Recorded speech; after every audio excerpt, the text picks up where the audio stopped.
ونعمل عمل صالح ليه؟ هنسيبه لمين؟ اجيال ايه اللي انت بتتكلمي عليها؟ واحنا عارفين نجيب اجيال اصلا ولا عارفين نتجوز؟ الجواز ما مش عارفه بقى غالي قد ايه. ده سكوت من واحد صغير لسه في السن يا عيني، عنده اكتئاب وعايز يهاجر، عايز اي اللي هو ايه، مفيش فايده، سعد زغلول، انا همشي من هنا، الحياه مش ماشيه معايا خلاص، حبيبتي ابوها قال لي بالظبط كلاسيك ستوري، يعني ابوها مغلي الدنيا ومش هينفع، واتش اي دو، اروح اشتغل في الحرام، ابيع نفسي، ايه يا جدعان؟ ليه مصعبينها قوي كده؟ وبعدين فجأة يكبروا في السن، وبعدين الاخلاق تبقى معلش بقى احنا هنتجوز عرفي شويه، معلش احنا هنخربها هنا، معلش احنا هنعمل حاجات حرام هنا، معلش احنا هنتشقلب في مخدرات هنا، معلش هنكتئب ونروح دكاتره نفسيه من هنا. وتبدا الشاب يا عيني بدل ما يبقى ورده ويستثمر في نفسه او في بلد او اي حاجه من الحاجات دي، يبقى عشان ابسط حقوقه مش عارف ياخدها، انه يتجوز. alright for different reasons. مش I'm not pointing مين العيب ومين الغلط، بس في حاجة فعلا مادية، لو الحاجة المادية هي اللي مسيطرة على الموضوع ده I don't think it's right. انتوا يعني اسمعها من المصريين، خدوهم فقراء يرزقكم الله. احنا بنشتري راجل في الدين اللي هو القوي الامين، تعالى لبنتي، اللي هو بيسهلوا الدنيا صح. عندنا في امريكا لا، مفيش الكلام ده خالص، اللي هنأجر شقه مع بعض وهندفع ايجارها مع بعض، اليوتيليتيز والبيلز هندفعه مع بعض، المهر شبكتك هجيب لك الخاتم بتاعك اللي حسب انا وامكانياتي وحسب ما بحبك في سكتر بيج روك، وبدفعها بالكريدت، انت بتروحي تشتغلي وانا بروح اشتغل، واحنا الاثنين بنشارك بعض في البيمنتس والحاجات دي كلها، وبنعلى بقى ويقعدوا يكبروا مع بعض. يعني بصراحه لما بتفرج بقول ما شاء الله، بيبقوا صغيرين في السن وعايشين مع بعض، والاثنين مثلا بيروحوا الجامعه مع بعض عشان بياخدوا ماجستير مع بعض، والاثنين كل واحد رايح في شغل معين، بيخلص شغله والاثنين بيتقابلوا في الجيم، بجد حاجه منظر جميل. وبعدين يرجعوا البيت ويعملوا اكل مع بعض، او حسب حد عايز يدلع التاني ويعملوا الاكل whatever. وحياه جميله ليه، وسهله وسيمبل، ويعني مش رخيصه، بيسعوا لها. الناس دي بتشتغل كتير طول اليوم. اوكي، لا كل حاجه غاليه هنا والشقه غاليه، انا معيش فلوس. لا، ما انت مين اللي قالك ان انت لازم تدفع كام مليون؟ شاب مين عنده حاجه 20 سنه هيدفع كل هيجيب الفلوس دي منين؟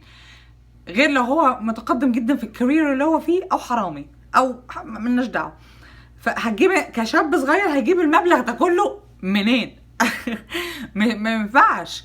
ف ايه المشكله بدل التمليك ابو مش عارفه كام يبقى ايجار مش عارفه كذا؟ ايه المشكله تخرجي برضو تشتغلي تدفعي حاجه، التليفون، الكهرباء، اللبس اللي انت عايزه تلبسيه، بلوزه جديده whatever. ايه المشكله بدل ما يبقى تقلها ذهب؟ حاجه بسيطه حلوه ان شاء الله لما ربنا يرزقه يجيب بزياده، ما فيهاش مشكله طبعا.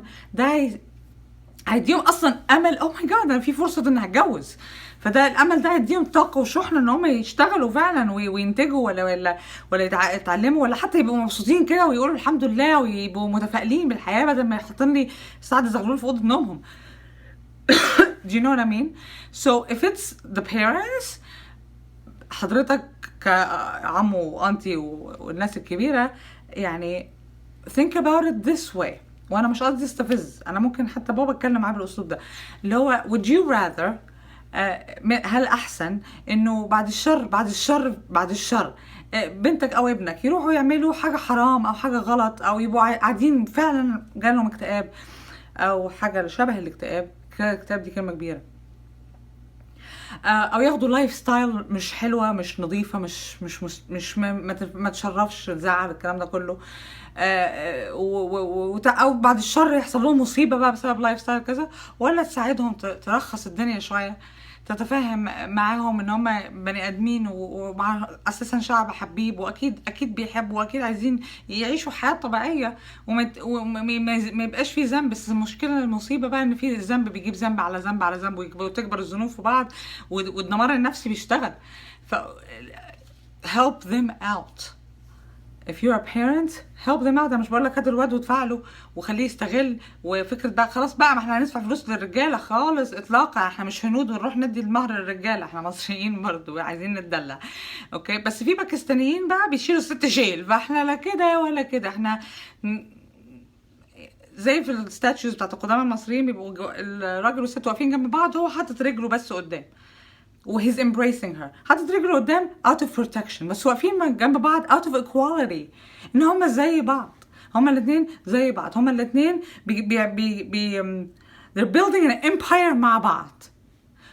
ما فكرة ان الراجل يجيب والست تقعد وخلاص، طب ما ممكن الراجل يتعب جدا وخلاص ما يبقاش في علاقة اصلا بينه وبين الست من كتر ما هو بيتعبان، وفي الاخر يتطلقوا برضه. يشير مساين لو يقدر ما شاء الله قعدها حلو خير وبركة، بس مش مشكلة ابدا ولا عيب ولا شيمفول ولا حاجة ان هي كده، بالعكس هتحسي ان انت منتجة بزيادة. ان انت تشتغلي وتعرفي كده، تحسي ان ازاي يعني ايه شغل، يعني ايه كارير، ويعني ايه ان انا بسعى ان انا بيتي ده ان انا اعمله بنفسي، ده هتحسي ان ملكة الكلام ده كله. ف I don't know, there's no way, there's no reason ان انتوا تكونوا شباب حلوين وزي الورد وربنا رزقكم ببعض ورزقكم بوجود بعض ووجود اهاليكم حواليك وممكن تركزوا بقى في حاجات تانية وتنتجوا وتطلعوا القمر، بدل ما احنا كل تركيزنا انا مش عارف اتجوز. just think about it. شيلوا التمثال سعد زغلول من دماغكم، حطوا تمثال الحرية لحد ما، او اي حاجة تانية فيها انجاز. وخلي الفكرة يعني discuss في بين العيلة وبين الناس وبين الصحاب والكلام ده كله. ممكن فكرة صغننة تكبر فعلا وتبدأ تتنفس، يا ريت. انا ده املي. انا بقى مي الخرسيتي، that's my last name. انا بقى حاطه ilk اللي هو abbreviation of ilk Carcity عشان الامريكان وكده مش هيعرفوا يقولوها. و thank you so much for the feedback، يعني I feel super happy and content. انا ما عنديش يوتيوب شانل لاني مش عايزه فلوس، الحمد لله. مش عشان ربنا يعني، لا مش عايزه فلوس، يعني نيتي الواحد عايز يعمل حاجه فعلا 70% منها خير وانا بستفيد. ف I hope you understand what I mean by saying that. بس سلام.